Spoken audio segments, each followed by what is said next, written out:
So my name is Tony Mosberg, and I work with outreach at CMS as a coordinator, but also with education. And CMS is the Center for Environment and Development Studies at Uppsala University and the Swedish University of Agricultural Sciences here in Uppsala, Sweden. And it's great. It's the third session of this four-part series honoring Paulo Freire's what would have been his 100 years anniversary. So Asril asked me here to flip through the different sessions we had, or the posters or the advertisements. And I think you can, since we only see clouds on this screen here, I can at least put on my other screen, I think, see what I'm sharing. So we started off, this is the page that we had at the starting point. And it should also be said that Asril Bakal is the person that initiated this and has been convening and organizing the different events as well. So the first session we had, that was on September 19th. And Julia, who's also here today, made this beautiful visual of that. I think we do like this, we can actually see the other people. Yeah, there we go. And then we get them down there instead. Christina, yes, Christina, so now welcome. We see you in your boxes down there somehow. She's in Athens. So let's see. Do you get the next picture? The people viewing now? Yeah. Yeah, we see your visualization here that you did, Julia, and that's up on the webpage as well, which is a visual word summary of the first session we had. So you can look at that there. Then the second session we had was on September 30th. And we had a bunch of guests and we took more time than we were allowed. And it was a really interesting conversation, and a lot of people joining in also online and from all over the world. And this is where we are today. So the panel on transformative research in higher education, which is connected to a forthcoming anthology that Asril has been working on with a long list of other contributors. And Franz Linglet, who's also here today, is one of them as well. But I'll leave the introducing to you, Asril. I see you're busy emailing or something on your phone, trying to get people to connect. And I'll be, as last time, running back and forth because we have another computer in another room where I can do some of the organizing with guests dropping in and people that needs to be admitted. So we'll stop the share, and now we can see everybody that's with us online. 6 participants. Yeah. And we should also say that we're recording this and it'll be edited and put up on YouTube. 6 plus 18. 6 plus 18 that are... Yeah, but they are not there. No. Okay, but I think that's enough for me, and I'm looking at the wrong screen again. The camera's over there. There's our screen, so maybe I can move the screen slightly. There's the camera. There's your camera, so like, don't look at the people, look at the camera. It's fine both ways. So I'll hand it over to you, Asril, and I'll try to move this screen a bit, see if that works. We can get it out here. Yeah, this is as far as it goes. So high tech. High tech. Thank you. Thank you so much, Daniel. And warmly welcome to this third event. Daniel has presented in the interim the information how we started to celebrate Paulo Freire's birthday, 100th birthday, on the 19th, Sunday. And then we continued with the second session that we will be held by Julia near Hamburg to make a kind of design, kind of open space summary protocol. And eventually we will join all these materials and they will be available and hanging on the web, accessible, like to your students, Christina, if they want to look at that, they're welcome, or to people that all over the world are celebrating this event very strongly in Brazil at this moment as a sign of resistance to the current bizarre regime with Bolsonaro, who threatened to burn in the best Nazi style the books by Freire, and he's tried through the ministries of education and so on to criminalize Freire's thinking, text, approach. So we are part of this kind of global resistance to this attempt in the 21st century to make people not think critically or not think, period. So as we move into the today's topic, is we have formulated, traced it in terms of a book where Franz and Christina and other colleagues, about 12 colleagues in different parts of the world, including John Anderson in Roskilde in Denmark, that apparently forgot with the many things that we busy people tend to forget about. Thanks.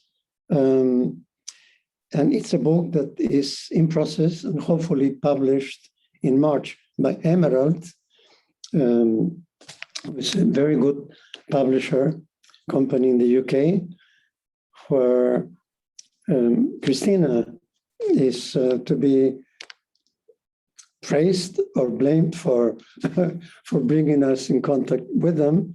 So the idea in the Freirean style is to humanize, to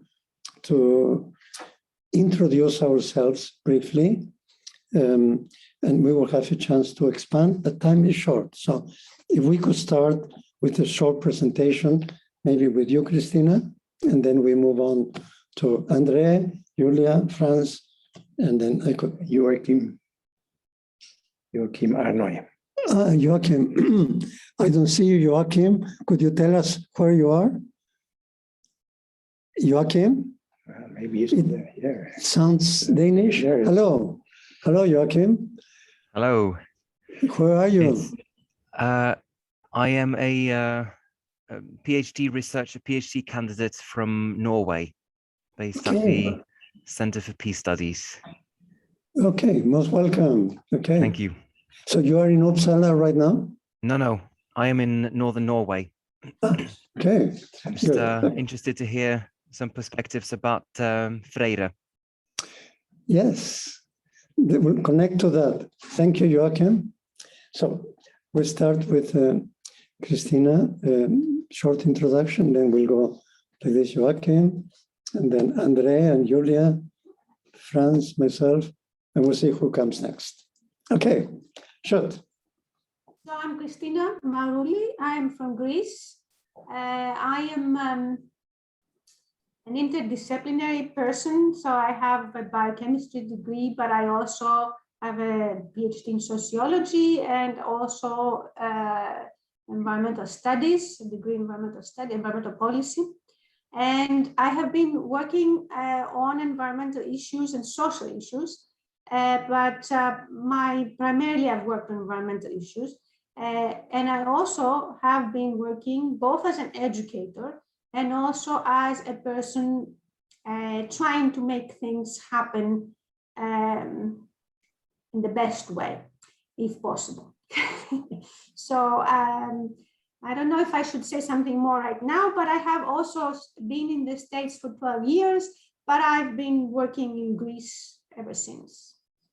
Maybe something about your links with the European Union, your projects. Okay, I've been working with the European Commission for many years as well, monitoring environmental projects funded by the European Commission in Greece and Cyprus.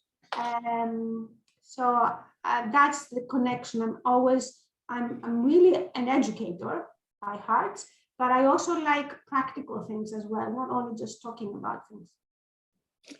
Quite transformative. Thank you, Christina. Evharisto. Now we move to Andre, sitting on the second floor. Hello, everyone. I'm Andre from Brasilia, Brazil. But I've been in Sweden for the last almost 6 years now, where I studied sustainable development at CIMOS, a master's degree. And now I'm studying a master's degree in sociology of education And I'm starting to build my research question for the thesis, and it will be definitely on Paulo Freire, Latin American studies, and education. Thank you. Muito obrigado. Now, Julia, the floor is yours.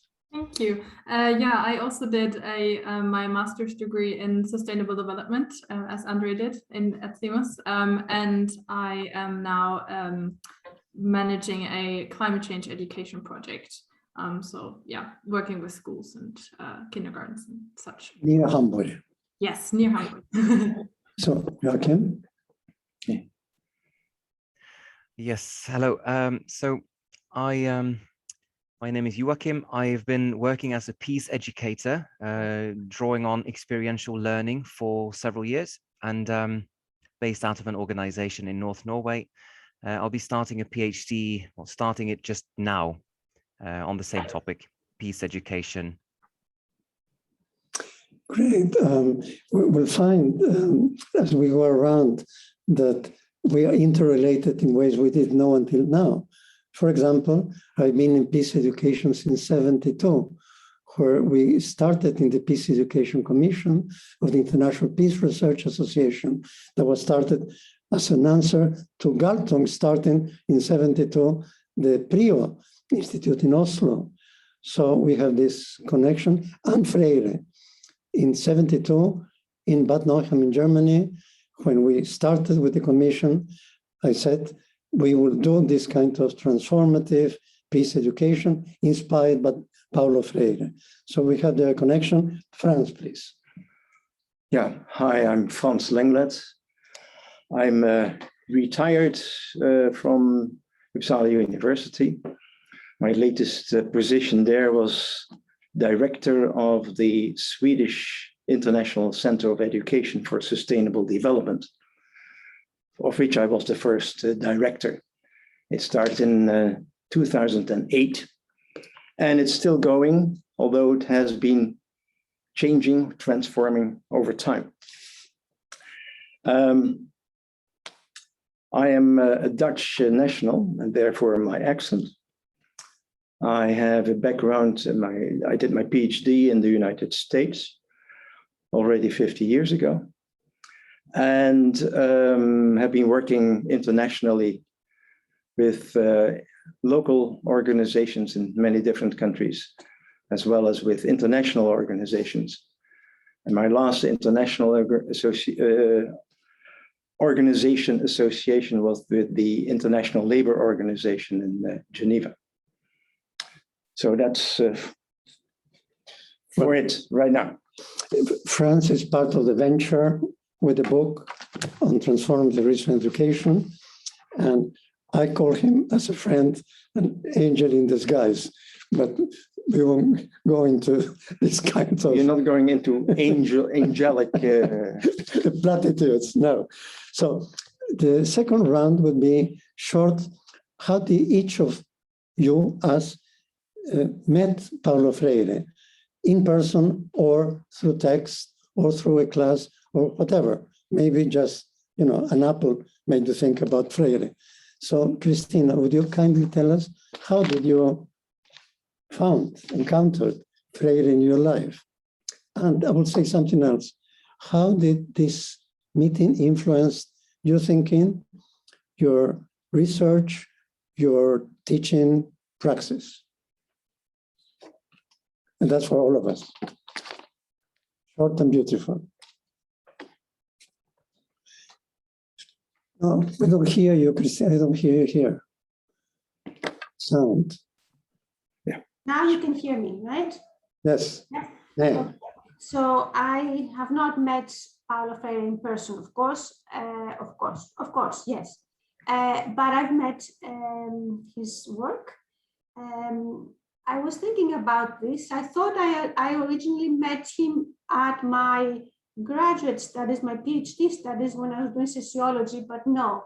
I actually first heard about pedagogy of the oppressed when I started taking, and I read that, when I started taking sociology courses as a biochemistry undergrad.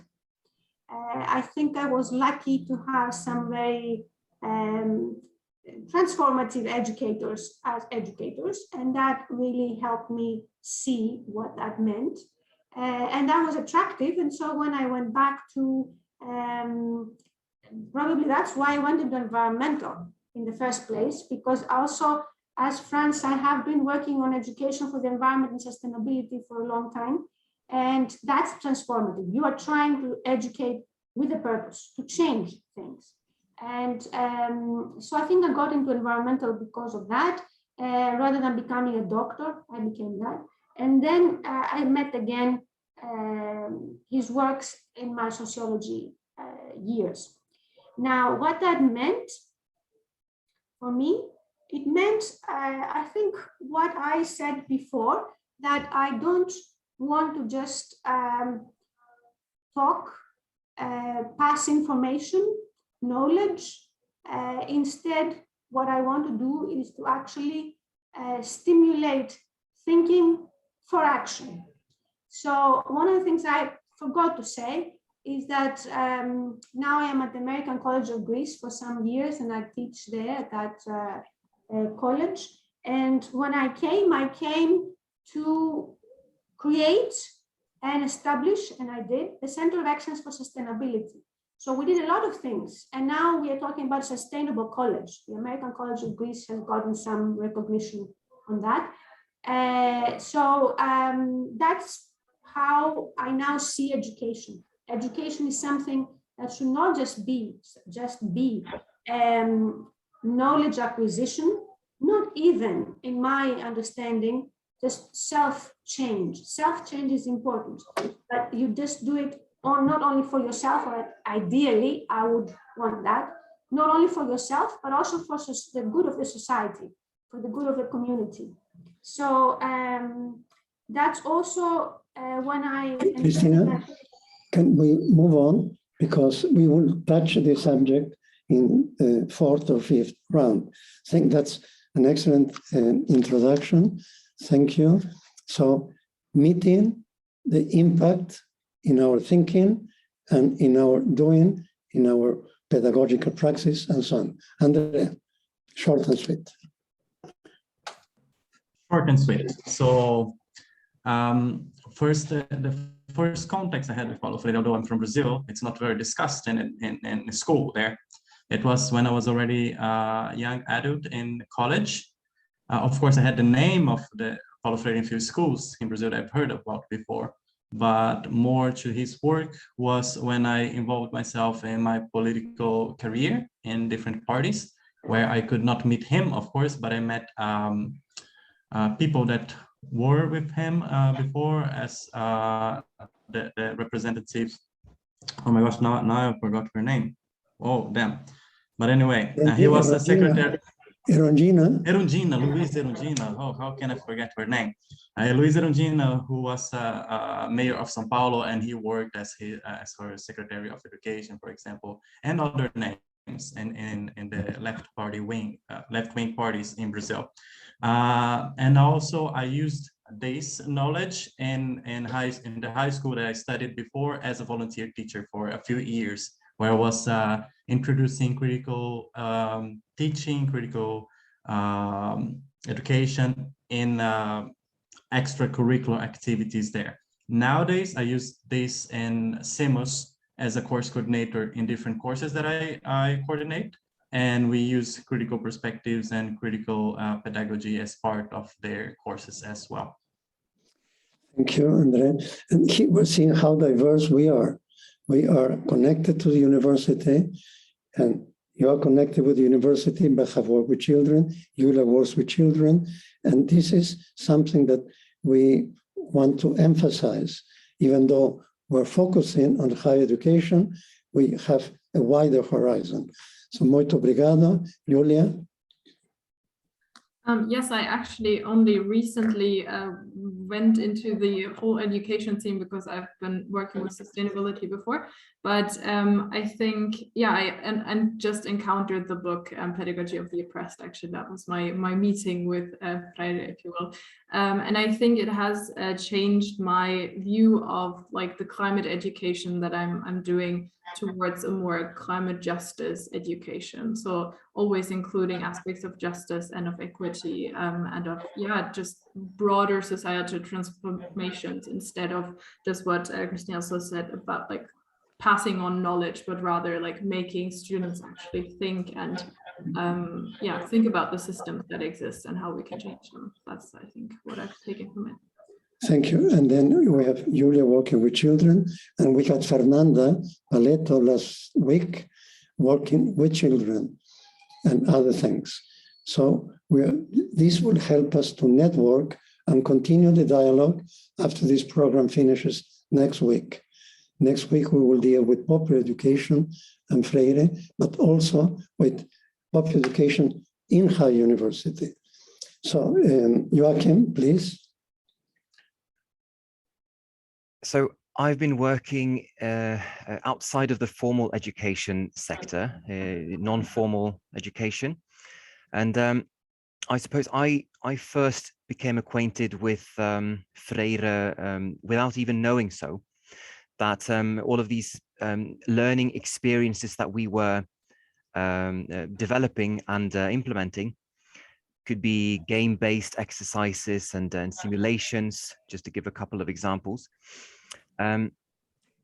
Trying to take people a little bit outside of their comfort zone, exposing them to some of their prejudices could be even, and giving people a chance to see how you would think and how you would act given certain circumstances of social injustice. And Freire's concept of conscientization is very directly built into this. I didn't know that at the time, but I've read some of his work since, and find that it appeals to me very much. And this is just to mention, well, the target group. I've been working mostly with young people or other people involved with non-formal education with young people. Thank you. So that's a connection. You remind me of 72, after giving a seminar in Prio. There was a Lærerhøjskolen in, what's the place you went in Norway recently? Lillehammer. Lillehammer. They had, maybe they still have, and they spoke on Freire at that time. And one of the Freire connoisseurs that has been working in Norway is Gisle Moivise. Maybe you know, because she's been part of the all peace research, peace education people from Norway. So how about you, Franz? Well, I think I got to know about Paulo Freire. I never met him in person in 1972. So you talk about 50 years ago. And that's also the year after the Pedagogy of the Oppressed was published. And I think that's where many of our experiences start. I got it also to know when I was doing my PhD in the United States, together with a host of other critical educationists, including Ivan Illich, and a number of other things. However, I came a little bit earlier in the late 60s and the early 70s, when I was doing my sociology study in the Netherlands. I'd never come across Paulo Freire, but I came very much across some of the ones that he was influenced by as well. Like, for instance, Jürgen Habermas and his Strukturwandel der Öffentlichkeit, which was a very important book because it showed how indeed people themselves change realities. Reality, life, world doesn't change as something God-given or God imposed, but happens because people make choices. And I was struck by Freire because it was always about people making choices. Now, three things have percolated through my professional work since then, since the early 70s. I've worked in many different environments. I've worked in educational television in Ivory Coast. I've worked in agricultural extension training in Zambia. I've worked in international labor standards training with the ILO, among many other things. But there are three lines, four important points that Freire, I think, inspired me for, or helped me with, or I could go back to. One is the point that was made already about conscientization. It was not just the mere awareness raising as it's often translated, but it was the element of liberation, and which I then translated very much in all my educational work in emancipation. Education has an emancipatory power. Education is not just to transmit knowledge and skills and things like that, but it also is there for people to become conscious of who they are, what they are, and whether they can live with what they see around them and how they can live with them. So that's as far as the major content is concerned. Then there are two, I would say, basic methods that Freire has been working on. And one is the idea of the banking concept of education, that education is not mere banking, putting content into empty vessels, but it is indeed interacting with one's reality. And so this leads to the other element, and that is dialogue. It is only through dialogue between people and interaction between people that one can make sense of his or her and our common environment. And therefore, in much of my work, I have always privileged experiential learning, working on the basis of the experiences of people, how they experience it themselves, how they perceive it, and how they make meaning of it. And that has brought me also here at the university, so coming back to the university element, very much so in my directorship of the Swedish Center of Education for Sustainable Development. It is not teaching about sustainability. It is experiencing sustainability in one's own daily life and during one's studies, if one is studying or being educated or being an educator. Thank you, Franz. As you get older, then you have more time to experiment and learn and apply. Welcome to Isabel. You will shortly have a chance to introduce yourself. The camera is there. Yeah. So, no, wait, just wait. Take your time. I will go and then. Okay. I will try to be short because time is running. My background is as an agricultural engineer and sociologist, just to put it mildly. I have done more than that. But through these channels, I was working in agrarian reform. And this is clearly about change. It's like Chico Whitaker that was with us.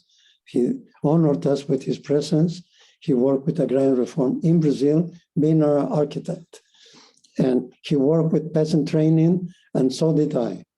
And that's where Freire came in. He inspired how to go about training in our plans. We were aiming at 500,000 peasant families, quite a bit. And Freire suggested that we do it dialogically. He didn't say how. I mean, he left the bomb and left the room. So we did create a way to combine radio, which was cheap and available throughout Peru, very fragmented country, and combine it with small, let's call it study circles. So we were able to work in our first project, and I had a German colleague, Julia. I happen to know he's with Alzheimer, and he knew Freire. And we teamed. He knew all about the technique, and I knew something about communications. And we teamed, and it was a fantastic experience that should be informed. It's not yet informed because it's waiting to give it time. My first introduction to Freire was not like with most of you with Pedagogy of the Oppressed. It was with the book Extension or Communication. And he looks at agricultural extension, and then he problematizes extension as being monological, oppressive, not just extensive, but oppressive, in the sense that knowledge produced in the university is extended to be adopted by farmers and peasants. And I used that book to teach a class in agricultural husbandry extension in Peru. And then there is a link with Joachim. In 1974, Freire came to Sweden, and we hosted him at a meeting of the International Peace Research Association. And he had just received the UNESCO prize as a peace educator, something that many people forget. And he discussed with us the problem to deal with peace education as a Brazilian, as a Latin American, as a third world person. He said, in the North, you can speak easily about peace education. But in the South, the only way to make sense and justify speaking about peace education is by also teaching and working for justice. So justice and peace is the parameters that need to work at the same time. So this is about peace education, and something that Franz mentioned, Habermas. I have seen Freire's comments to his books. His days must have had more than 24 hours, because I don't know how he could read and comment so much. So as he read Habermas, he read Freire, he read Maria Montessori, and he read Marx. And my hypothesis is that the pedagogy of the oppressed is Freire's answer to Marx's problematization of alienation and transcendence of alienation. Pedagogy of the oppressed is, in my eyes, his answer to transcend alienation, and pretty much in line with what Franz recently said. So we have somebody else? Ryan. Hello. Hello, Ryan. Ryan. Who are you from? I'm from Australia, but I'm currently near Uppsala. Oh, good. Welcome. You'll get a chance. But first, we'll go to Isabel. Could you shortly introduce yourself and then we'll combine two questions. How did you meet Freire? How did you hear about Freire? Could you tell us? Yeah, so my name is Isabel. I have been in Uppsala also for some years now, but I am from Spain. There I studied psychology, and then here I have been, I came when I finished my bachelor, looking towards maybe doing the master here, but then I have had my first experiences in the work life here, working as a bike rider for a gig, so-called gig economy. And that has actually given me some perspectives into this pedagogy of the oppressed that I have been hearing about from the previous meetings you had. I actually went through the YouTube videos. So I have, mainly just heard about Paulo Freire from Astrid here, that I shared a space with as well. We lived together for some months. And then just from my own experiences, of course. So Could you say something about a labor organizer? I mean, it's I was hearing here other days someone talking about how the failure maybe in wanting to create space for others to participate. It's an experience that can be, I mean, quite heartbreaking when you're like trying really hard, but you don't really know how to make others participate.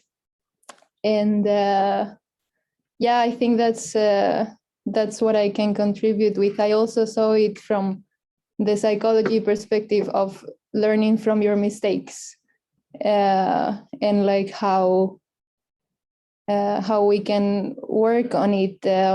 Like take it to the practice, right? Like for people that has trouble taking leadership, or like even talking in a group of people, how can they not feel oppressed?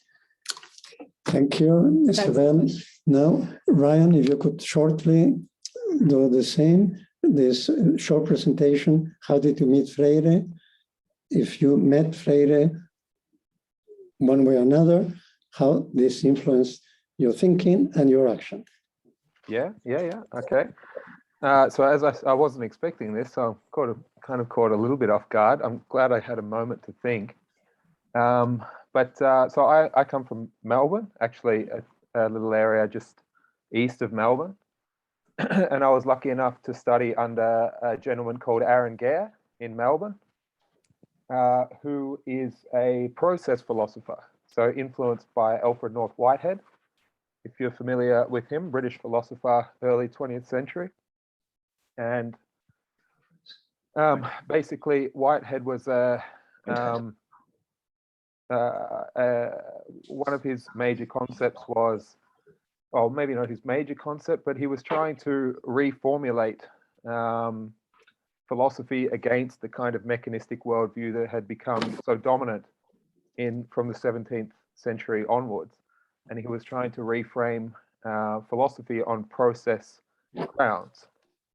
So cutting the story a little bit short, my supervisor was really interested in education, but he was interested in the German idea of Bildung, and also the Greek idea of paideia, so education for citizenship. And so I obviously, coming from an English-speaking world and learning about the idea of education, or experiencing education, but really going to a university and being taught how to enter into a job market, and not being educated for citizenship, not being educated to live and to participate in a democratic society where, the tradition of, in German, Bildung is expected and presupposed. So thankfully, my teacher, Gare, who I got a lot of my influences from, had this very broad conceptualization of philosophy as it was kind of, I think, taught, or at least idealized in that period in Germany around the 19th century. So I haven't been specifically introduced to Freire, but the other people in my department were either teachers earlier in their lives or very interested in education, because they saw that as being the major problem that was, facing not just Australia, but the world, and failure in the field of education to, cultivate people and to realize their potential, and to realize their potential within, democratically organized, a democratically organized society. So when I heard about this, I apologize for being a little bit late, but when I heard about this, I was just interested to come along and see what you're talking about. Welcome, and through the dialogue that has been one of the key concepts that we are dealing with. Then newcomers always bring fresh views. Could be from philosophy, from psychology, and from the different fields we come from. So in the first meeting that Julia was able to summarize, some key topics came up. One was context. And context is, it's not just a space, it's what's around us. And Freire was very adamant about doing whatever he was doing, let's say education, context-bound, contextualized. And then he will invite us. He became famous with his method of alphabetization. He's known or started in Brazil, in northern Brazil, with that in northeast Brazil. But he said, of course, it's very, very important, crucial to learn to read and write, but it's dramatically important to read the context critically, to change it, to transform it. That was his line. Not just to read it neutrally, passively observing, like Marx criticized philosophers, philosophizing about the world, but it is to define the world as problematic, in urgent need for change. In that sense, critical reading, not compliant reading. So we discussed the context where we are in our different spaces, in our different particular context, as problematic. So just to gather views from our audience, at least those that are here, maybe other people are listening. I understood from Daniel that there were 18 registered. I don't know if they are following us, but if they eventually want to join, there is a chat. So if we define the world situation, the world context today as a crisis of the 21st century, and we don't need to repeat ourselves. If we have one look into it, one reading, then we go to the next. So now you have changed positions. Christina, what would be for you a critical context that you identify and you address in your thinking and doing? What would be one? And then we'll go to complement yours with others. I actually work on education for the environment and sustainability. So that's what I do at the moment. I work as a professor of environmental studies. But I'm the social scientist among the natural scientists. So anyway. So are you saying then that environment and climate are problematic? The crisis with environmental issues, which is not alone, of course, it has to do with social and economic, etc. I think is crucial at this moment. And even COVID is related with environmental aspects. So I do think that this is a very important, crucial crisis, which cannot be seen by itself either. And that links us to Glasgow later on in October. And it's one way to relate to the context that you identify as a problematic, urgently critical, and where governments and politicians are not acting according to this urgency. But you're dealing with that in your area of research, teaching, and writing. Is that correct? Yes, but I want to add the social inequalities components. Okay, so it's not just environmental in a technical sense, but it has to do with the social inequalities as well, and they're very much interrelated. And yes, I deal with those. So we relate inequality with environment, climate. We know that the climate crisis, the environmental crisis, the pandemic is hitting worse the poor and the darker people of this planet. Thank you, Christina. Julia, what about you? Where do you see the crisis and where do you tune with it? I think that Christina has put it for my context also really well, because that's exactly what I'm working with as well, I think, and especially linking it up and like, yeah, understanding that all of those kind of crises that we see, like with the climate, with COVID, etc., are built on like exploitation and yeah, like global injustices that we need to like dismantle from the bottom in a way. So yeah. So here then we are sharing something that is present in Sweden. You know about Greta Thunberg and Fridays for the Future. We had a large global planetarian action for the climate on the 24th of September, to be followed on the 22nd of October. And our motto is system change. It's not just climate, not environment, is system change. It's a problematic system, social organization that conditions and provokes climate change, zoonotic diseases like COVID or wars and so on. Thank you. Then we go to Ryan, if you could bring your area of concern. Yeah, okay. I would say that my area of concern is inadequate abstractions. Particularly, I'm thinking about neoliberalism, and I'm thinking about the policies that are engendered by neoliberalism, and the way of arguing that I think are based on inadequate abstractions, which just basically destroy the idea of context. You know, it's fantastic, Ryan. Last night, this room was fully packed.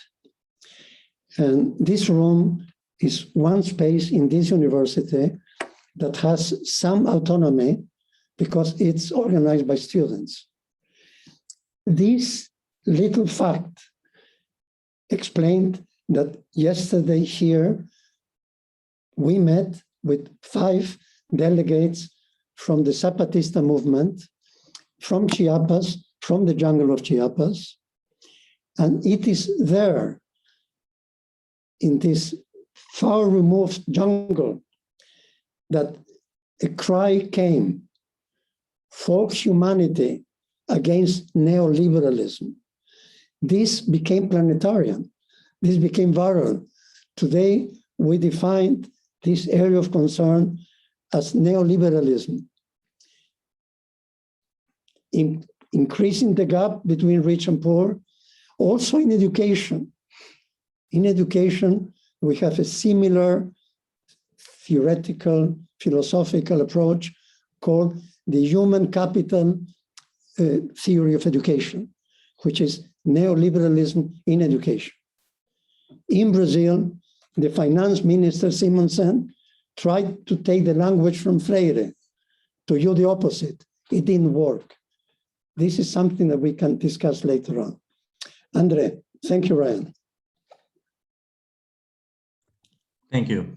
I just want to say that I'm totally in consonance with our previous participants here. And I would say that there is no climate struggle without class struggle. As well as Freddie was a socialist, I am too. I've been working a lot in socialist parties in Brazil before, and in the government in different positions and capacities. And basically, I think that we really need to think about what you said, Astrid, and this system change in a revolutionary way, socialism with freedom, of course, and democracy. But maybe I lost a bit of your original question. for what I had to answer. But nowadays, I basically, if I think about not just concern and what I work with, I've been coordinating 2 different courses at CIMAS, one called Critical Perspectives on Sustainable Development in Sweden, one called Sustainability and Development in Latin America, which I've been part of creating because there was no education on Latin America in Uppsala University before this course. This is the only course now that you can go and register that is related to anything in Latin America at Uppsala University. Great. The Zapatistas yesterday, they invited the audience not to make a revolution with arms.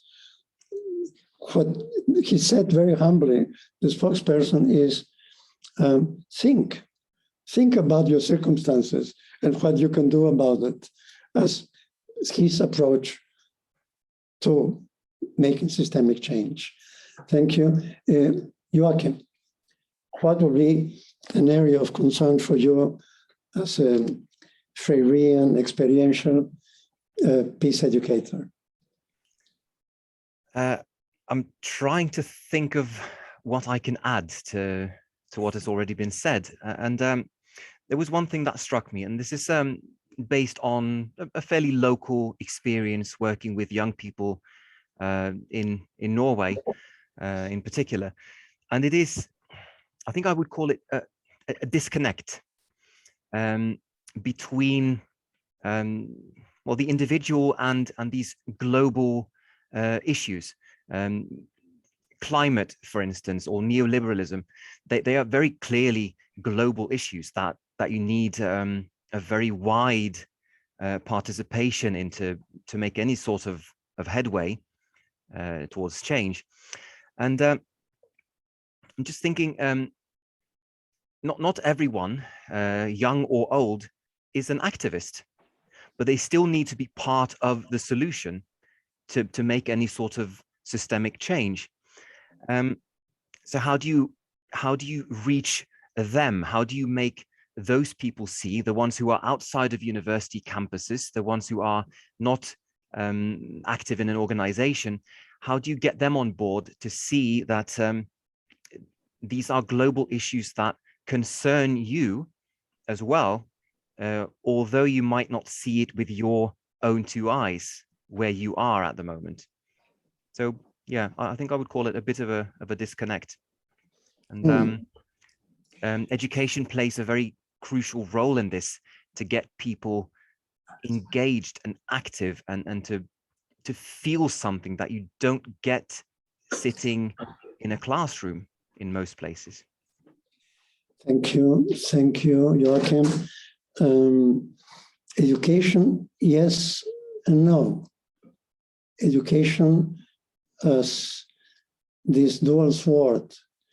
Freire would say, education is used to domesticate people, to pacify people, to conform people, or to, as Franz said, to liberate people in an emancipatory way, to empower them to change. So education, and we'll come back to that in a while.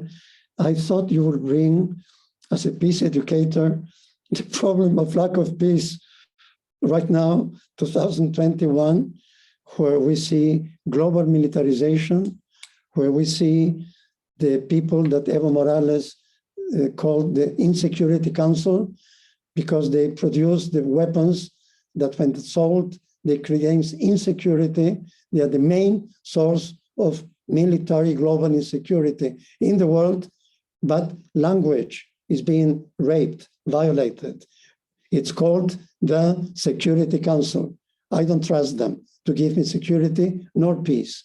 So I will say, even being in Sweden, whose political tradition was neutrality, we have right now military maneuvers with NATO in the north of Sweden.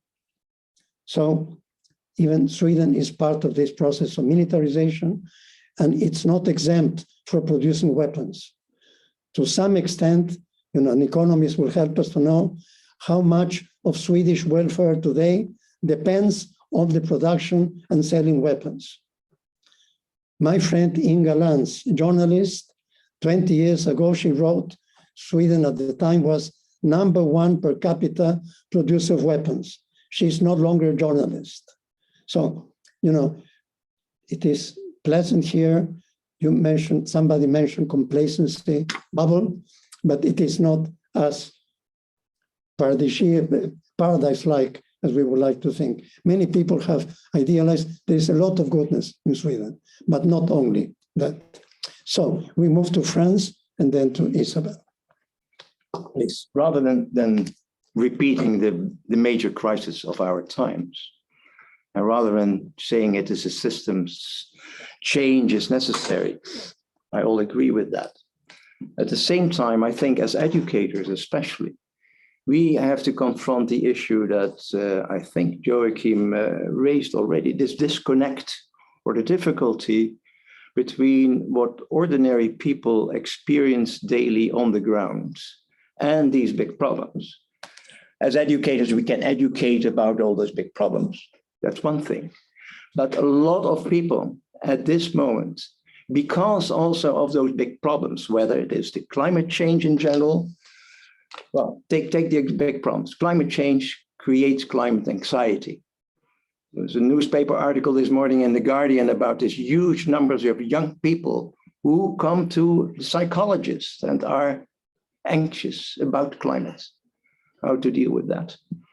The pandemic and the measures after the pandemic has created a huge crisis in the provision of education, especially all those people who already are, call it, underserved by the world education system. They are even further shortchanged during the pandemic measures. How to deal with that? How to deal with the fact that indeed millions and millions of young people have forgone 1 year, 2 years of education if and when the pandemic is more or less under control. How to deal with the huge increase in mental health difficulties. Also against the background of all those big crises. So we as educators, we have to deal with both. And that's the context I think education finds itself in. And education for sustainability, for peace, for transformation, find themselves in. Because transformation is not just the transformation of the system. It is the transformation of people themselves, but moreover, it is dealing with their daily experience, whether it are the Zapatistas or people who are losing their home because for closure of home loans, or people who lose, take the English situation, all of a sudden the social benefits are cut with 20%, or anybody else who finds themselves in these kind of social, economic, and health and psychological conditions. So that context, we have to relate to the bigger context. Thank you, Franz.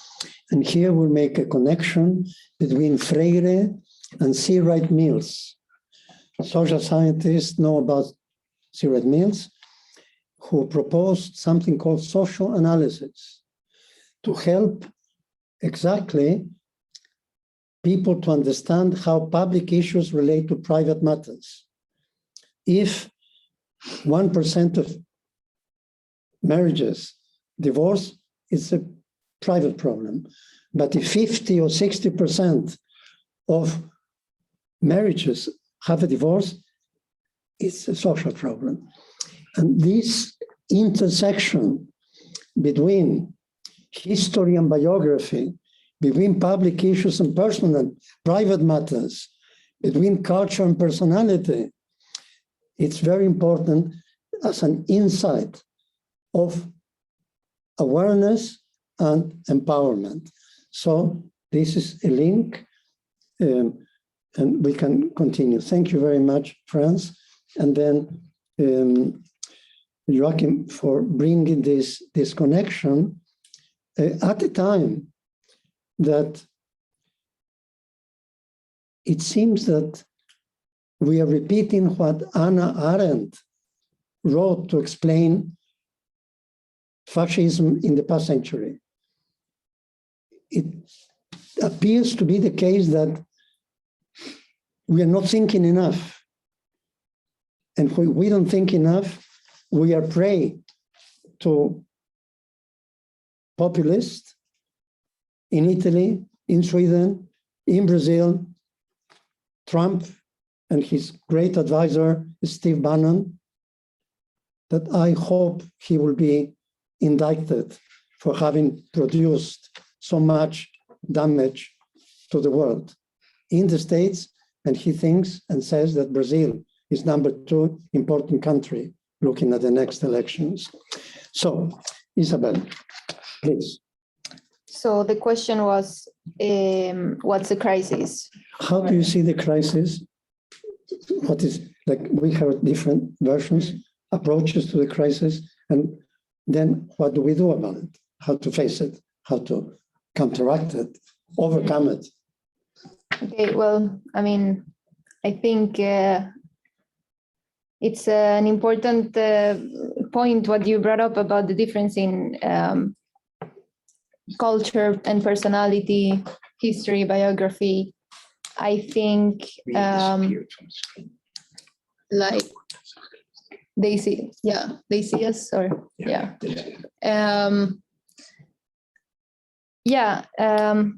I have had good friends when I was on my organizing process that surprised me. The union organizing process. Yeah. I made once a comment, like I was maybe introducing this friend to another one, and I said, yeah, this person helped me on the campaign to make people engage. And she answered, I didn't do it to help you. I did it to help myself. I did it for myself. And I found this a very important point that I wanted to share here, because I think we often see egoism, or like we maybe mix egoism with introspection in a way, so that I found this comment like so amazing in that way, that she would try to think of social movements or movements that she wants to engage in as just a way to help herself. And I think that's very related to what we're talking about here, of having a dialogue as a way of creating knowledge.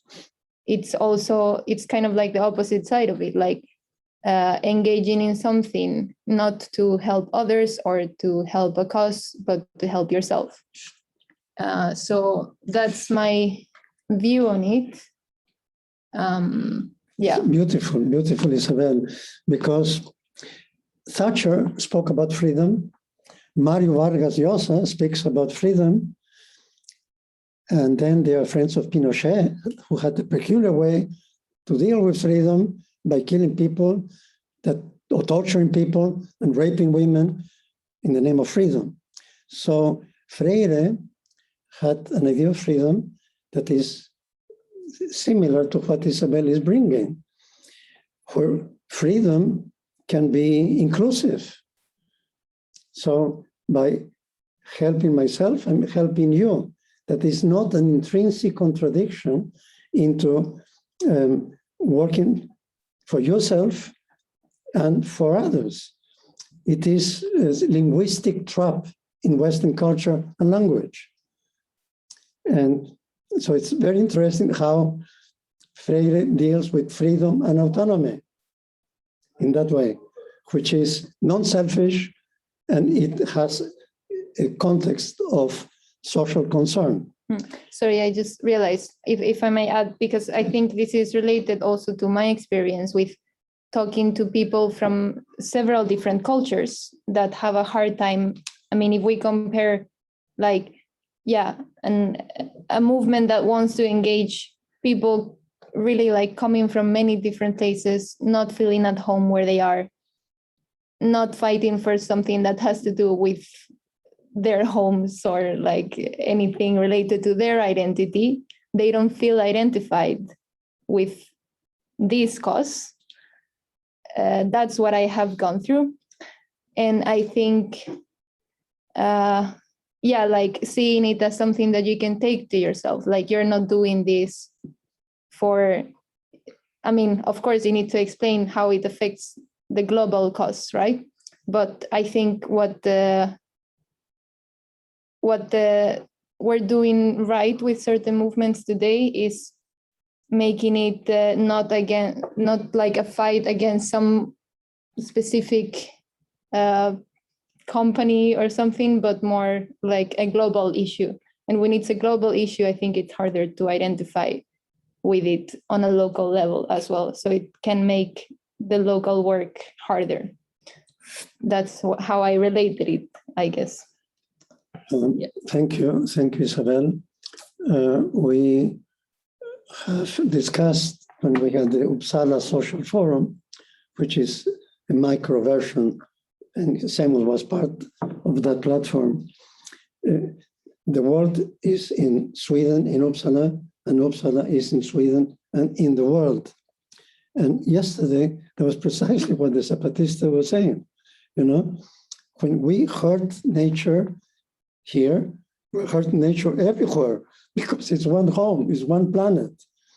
So, yes, how do we get to that point of realization? In the global action for the climate on the 24th, Friday, in Uppsala, we succeeded in bringing SIO. SIO in Swedish is Samarbete Invandrarförening i Uppsala, is the network of foreign immigrant refugee associations, 30, 40 of them. And the argument to bring them, and we want to bring them on the 22nd, is, yes, for you the problem is to get permission to stay in Sweden. This is urgent. But even though you suffer the way you explained, you know, in our particular suffering, we're still in the same bloody planet, the only planet we got. So make it an issue. In addition to your private problems, to be aware and tell your children and grandchildren that we need together to do something about the climate. After Copenhagen, I remember many of us came discouraged. 100,000 of us in Copenhagen, nothing happened. And then COP this and that, and Glasgow then. So Greta, in her peculiar directness, she said, blah, blah, blah. Some people got offended, you know. That's not a way to talk about these complex issues. But she has the virtue of being clear and clean. Some people hate her so much that she's threatened. Her family had to be protected by police because why would somebody hate somebody speaking clear? Because it's threatening something that has to do with what Isabel brought. There is a social status there, status quo, and there is a status quo here. You know, if you want to change Coca-Cola for water, it's going to be hard. I love Coca-Cola. Our addictions, our habits are resistant to change. So this is the kind of problem Joachim mentioned, Franz mentioned, and Isabel helped us to make it clear.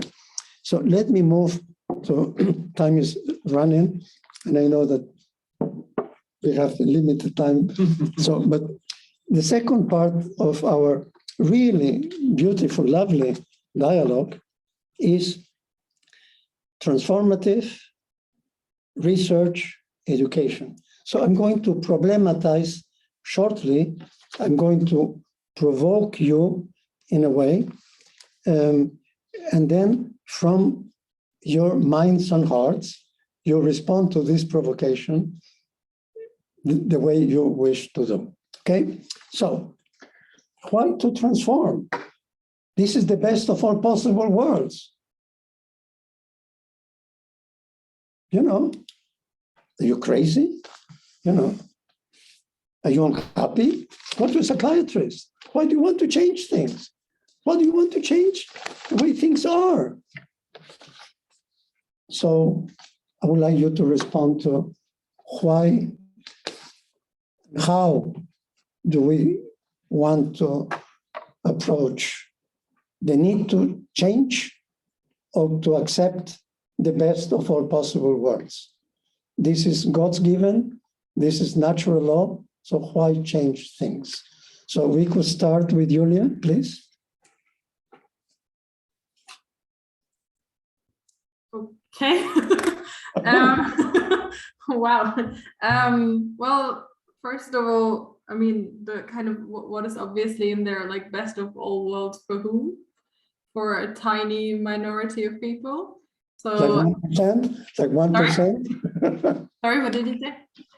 Some people phrase it as the 1%. Yeah, or probably even less if we, yeah, but let's stick with the 1%. So I think that's the first one. If we think of the world as like in the ideal of democratic society, then this is going against all ideas of democracy, I'd say. And then coming from a more educational perspective, maybe like reflection on the challenges, the crises that we are in, kind of demands to a certain extent already a change, because we're learning, we're growing, we're understanding different perspectives, different problems, whatever. And that kind of has an aspect of change already in it, I'd say. Like education without change, I don't know if education without change is possible. Okay, we're coming to that. I'm dropping that on the next person. Please, thank you, Julia. please do something with that. Eleftheria ile thanatos. Did I hear my name? Yes. So why change? Are we happy with what we have? Are we healthy? I don't think there's anyone, not even the richest of all the people, that are quite happy. They have something to complain about. So there's something wrong. So yes, we need to change. It's obvious. Now, is it natural law? No, this is just confusing things. Natural law, whoever knows how the ecosystem works, is a different thing. It has balance, it has other things. Society and how society is organized is not a matter of natural laws. We are actually organized very much against the natural laws. So I think we should reconsider that. Now, I was just discussing this with my class before, and somebody asked me, is there a better system? We were discussing neoliberalism and stuff like this. Is there a better system? Do you believe there's a better system? I said, yes. Then she added, in existence. I said, I don't know about this. Maybe in small communities. But the point that I made was that we need to have a vision. We cannot just accept that this is the best we can have. This is the best we have up to now, or so we think, yes. But there are problems, we know it, and there are serious problems because we talk about crises of different types. So we need to have a vision. We need to make a vision. We need to create a vision. We don't have a vision. One last comment before I take time, but I don't want to take time from others. Connecting with the previous context point, we discussed the crisis at the global stage, etc. But there are problems in the context where we operate. Like I'm in higher education, you are in higher education. The higher education system itself creates boundaries as to the way we can envision, the way we can create, the way we can actually make these new changes possible or even imaginable. So, but that's what we should be doing with our education, I think. Thank you. You are already bridging with the second topic. Evharisto, Christina. Now we go to Joachim.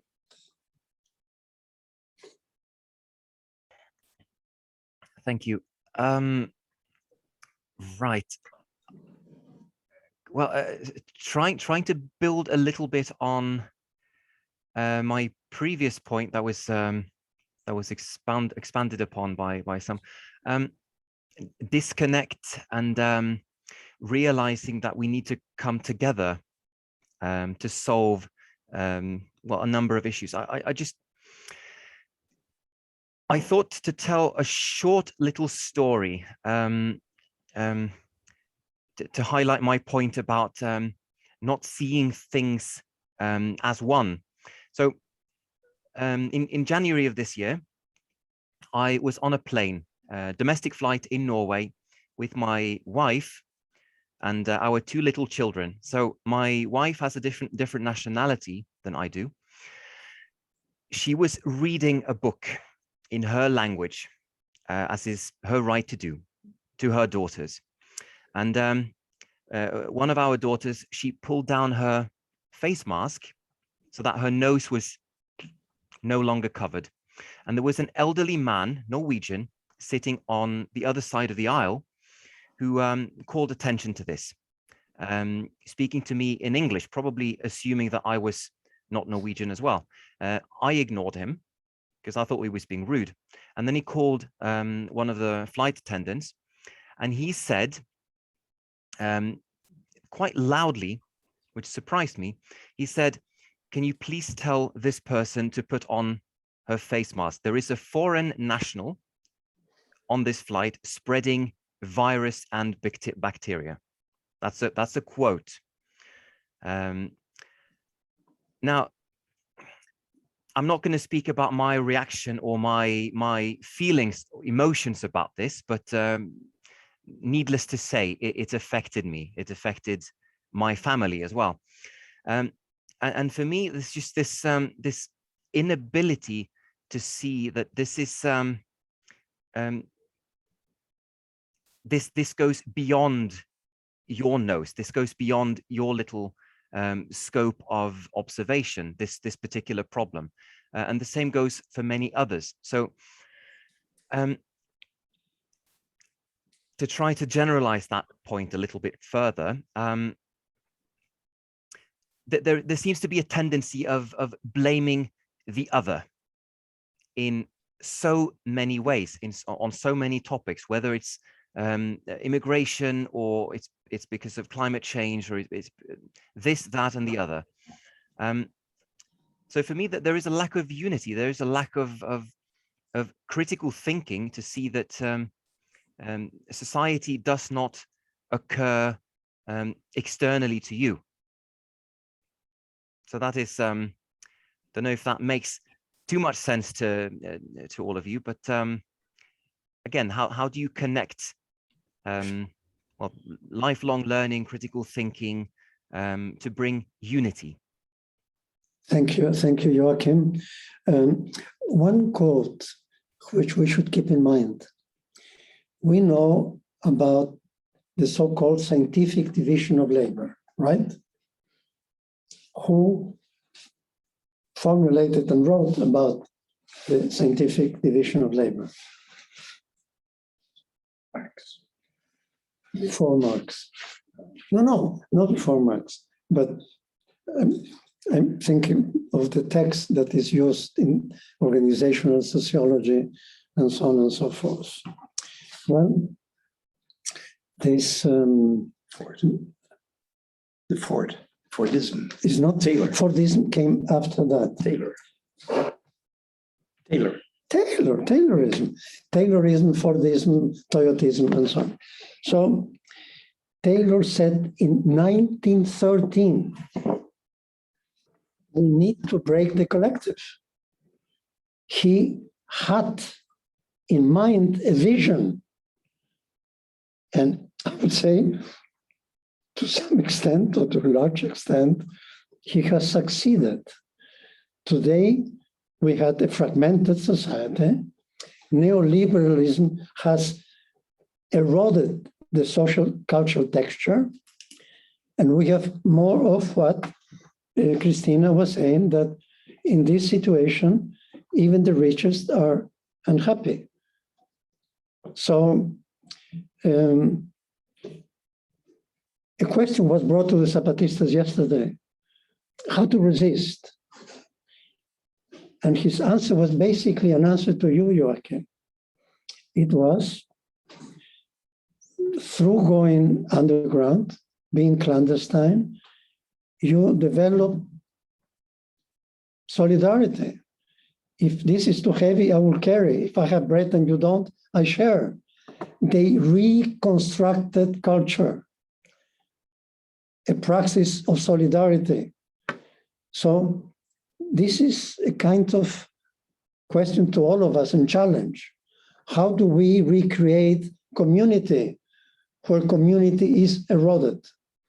And linking to the point that Christina brought on inequality that was repeated by André.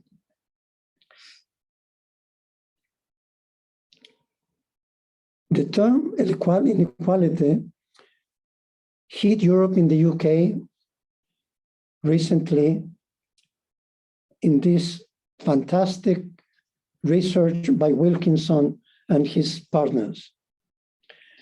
And he starts with health inequality. But then he says, what does not relate or correlate to health? Everything. So when I heard him speak in Malmö, I said, wow. And it's so good, it's coming for epidemiology. It's a hard sciences. It will come from social scientists. It would not be listened seriously. So inequality is one of the crises of our time. So we need to move. I wish to have 1 more hour, we don't. So,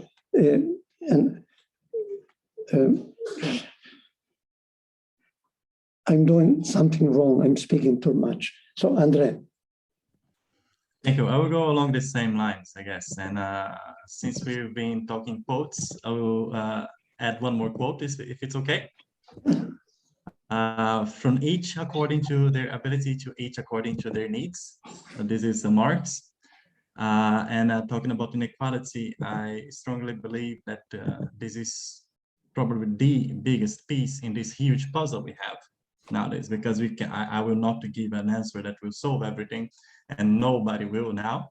But I think we are addressing different pieces of the puzzle, and I would like to stress in my short time now on this. I also studied inequality a little bit in my first thesis, reflecting how people can't access parts of the city because transportation is not really democratic and accessible for everyone. But transportation is one small piece of public services or crucial services we have in society.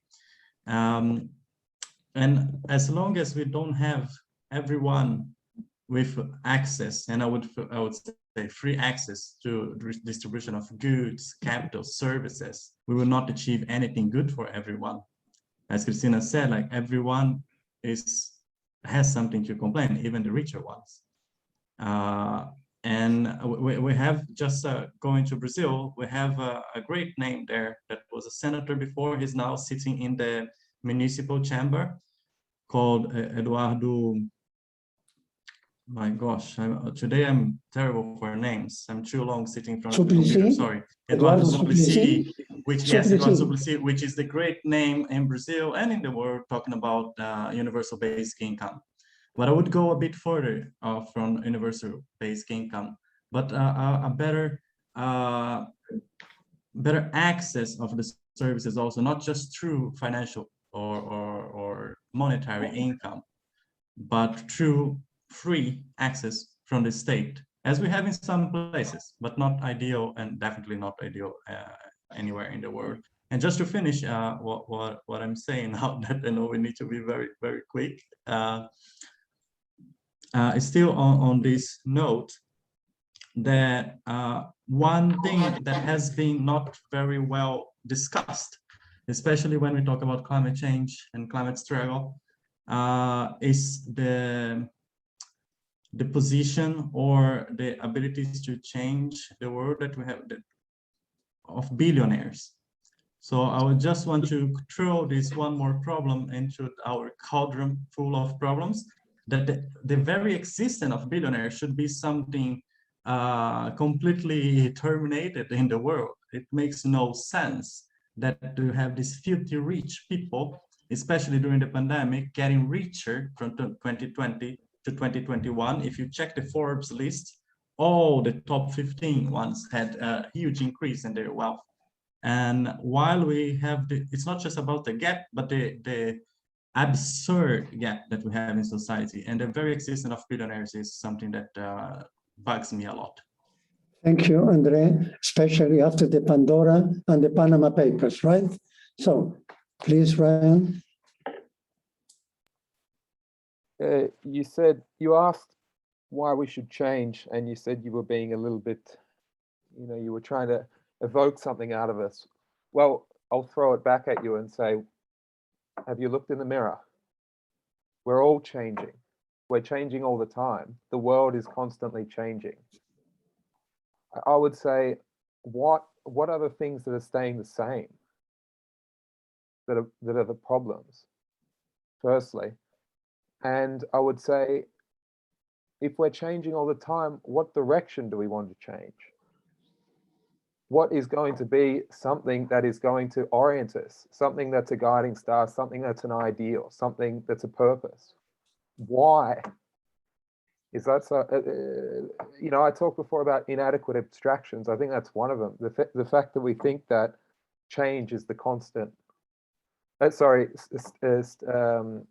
be sorry. Stationary is the constant, and change is the strange. No, thank you. No need to. I think I made my point. No, it's, everyone here has contributed something. And you bring the question, change. Okay, change may be taking place all the time, but social structures in Latin America hasn't changed in 500 years. Structures don't change as fast as the change you refer to. There's a different quality of change. Yeah. So, but still, it's change from what to what? Yeah, but to change in the direction that Christina was saying, we need a vision. And the vision that was presented here is other worlds are possible. So this is not the only way. Margaret Thatcher, the queen of neoliberalism, she said, that's it. No more change. That's the best, okay? We say, and then we open the field. And this has to do with hope. The vision is hope. Freire wrote the Pedagogy of Hope because he realized how important you could know all the encyclopedias of the world. If you have not hope, you are not helping to change for the best. So change from what to what? From better to worse? No, we are speaking about to improve, to do better.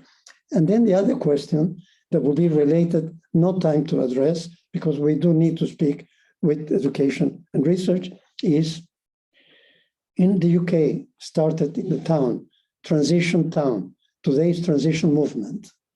And it's transition from this to that on all levels, including values and education. In Uppsala, it hasn't grown, but you have transition movements all over the world, in different countries.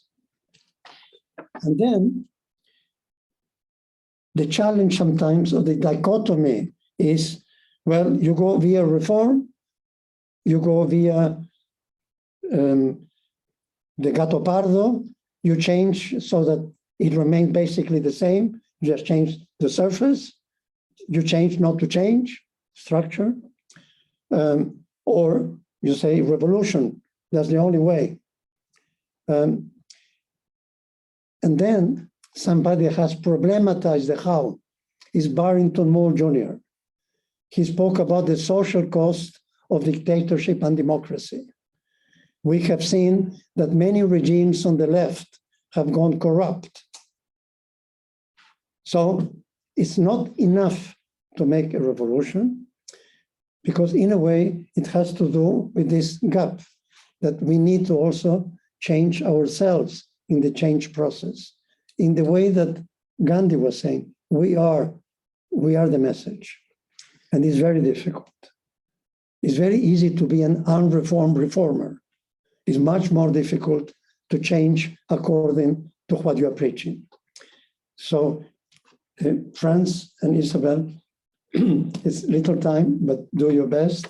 And then I will bring the issues, how we relate everything we have said with research and education. Some of you have already hinted. Can I start with that one? Yes. Because we're talking about transformation. Point is made, change is happening all the time. Even education systems, even universities, they adapt to that change. But it means automatically, doesn't mean automatically that indeed things will be moving into that perspective, into that ambition that we may have about real system change. So the critical issue in education is not just that we understand that there are changes. It is not just that we are able to adjust to those changes, but it is how to understand our position within those changes and whether we in our own positions and the learners and anybody actually who is learning, and it can be in education systems and outside education systems, whether they can learn or transform their own behavior or change their own behavior, while at the same time indeed looking at the collective, as you made clear. So that's, I think, the task then for education is not just repeating and using the same methods they have been using for already centuries, but also to explore alternative methods and alternative approaches that go beyond that, so that transgress to a certain extent the traditional boundaries. So in that sense, the people who in education try to find alternative ways of doing this, they are the change themselves. And I think CMS, this institution here in Uppsala, where students are managing their own education programs, is an example of such a transgressive educational approach. So transformation happens at the local, at the individual level, at the local level, at the global level. But all those levels can be connected, I think, in education and research. Thank you.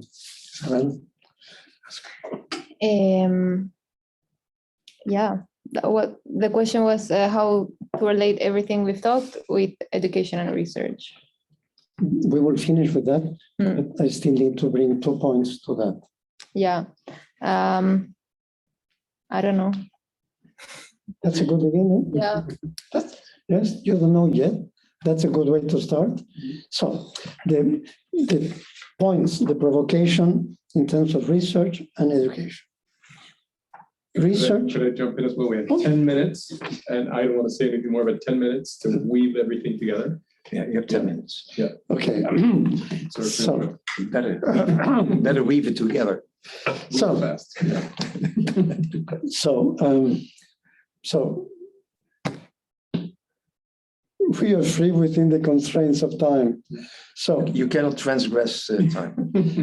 Well, it's a boundary. He has children, he has a dog, he has to take care of. So research is about producing, adding new knowledge. And in the academic world, we say scientific, the scientific method. How is this knowledge produced? And then we go into methodology. For whom is this information and knowledge being used for? To benefit the common good or to benefit few? One of my dear friends in Tarragona, he was working at the most advanced center in CERN, IBM in Switzerland, and he quit when he realized that a lot of this physical knowledge was being used for destructive, for weapons purposes. So if this is a line into research, what is education? At one simple level, it's about the transmission of the knowledge that has been added or produced. It could be culture that you transmit, because culture you transmit through acculturation, socialization, social education, education. What kind of education? How is it done? Franz hinted at that. Where is it done? In the classroom, in the bathroom, in the parking lot, when and why. So in the 60s, there was a theory that universities were doing a kind of academic babysitting for people that would be doing revolutions otherwise. This was a critical way to look at universities. It was called the loco parenthesis. For some years, you go out of life, you study, you have fun, you drink a beer, and then you go back to life, you get a job, and forget about the wrong ideas. So I want to bring in István Mészáros, Hungarian. I saw him alive, but I doubt he's still alive. He was an old gentleman, and a few minutes left. He said, education is the sum total of all social processes and interpersonal processes that reproduce at any given time the old order, the status quo, or has the potential to bring changes and innovations. He's saying education has this dual power, like Freire, to conform, to domesticate, into not thinking, or to bring elements of change, of thinking, critical thinking, and empowerment. So I don't know if this is like a closing remark, but we have still 6 minutes, I think. How many minutes? 5. Okay. So anybody that wants to add to this rushed closure? The floor is open for the, but we can continue later on, not here. I mean, after we finish this program next week, we intend to have, we will organize coffees with Paulo Freire, and then we can discuss everything with more time and more depth. Maybe the first coffee could be here. Yes. Yes. And a lot of coffee as well. And tea. Okay. So do you want to add to this sort of rushed closure I'm trying to summarize? Or should we say thank you? Let's finish with a metaphor. Always a good example of praxis. Yeah, I just wanted to share also something that a good friend shared with me in the process of organizing. It was this metaphor that's not often used, like when someone is pointing at the moon, the idiot looks at the finger. Mm-hmm. And I think we can go home with that thought in mind, like it's not looking at the finger, but looking at the moon. Exactly. Look at the moon a lot. So, can I add something too? Please. I think it is a big challenge to work in this fragmented, individualistic context where we are working, educational context. And this is not going to change by each one of us separately. I think we need to create these communities of people working together. Otherwise, you get lost at times and you lose hope, although we should be the ones that support hope and create contexts of hope. So I want us to think of that as well, the community that we should build, not for others only. We should think of our own contexts and how we are part of the problem as well. And we have planted the seeds of community here. That's right. So let's finish. So that's perfect, but we have to add the Swedish expression, which is aim for the stars and end up in the treetops, because that kind of connects to your expression as well. Aim for the stars and end up in the treetop. Yeah, it's a very Swedish tree-oriented expression. Cool. But thank you so much, that's real, and thank you everybody that joined us. And to be continued next week, same time and same space, new Zoom link. And if you have registered for this, I'll keep emailing you the Zoom link for the next session as well. Excellent. And thank you. And Julia, if you can make this beautiful design summary, and then everything. I'll try. It was a lot of like linking together. I have like filled several pages already. So But you're good. You're good. I'll send something along. We trust you, and then everything will be in the web. So much Julia's artistic summary of our produced knowledge today and the videos. And it's fun to do it this way. I thank you all from my heart. Thank you. Thank you. Thank you. Thank Nice to you. meet you all. Yeah, likewise. Thank you. Nice to meet you. Bye-bye. Nice See you to meet next week.